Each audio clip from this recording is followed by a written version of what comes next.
Di nagsasasibuan signature campaign para sa People's Initiative laban sa anumang klase ng pork barrel. Anumang estado sa buhay o rehiyon nakiisa sa panawagang wakasan na ang pork barrel system sa bansa.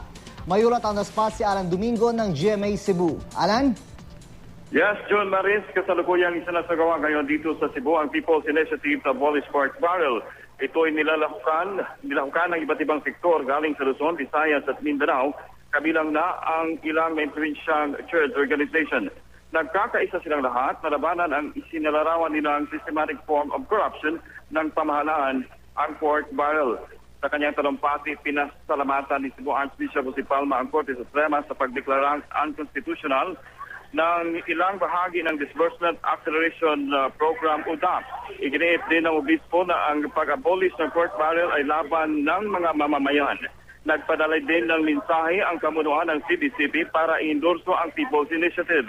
Nagpahayag din ng suporta ang Muslim community dito sa Cebu at ang Moro National Liberation Front o MNLF at ibang grupo.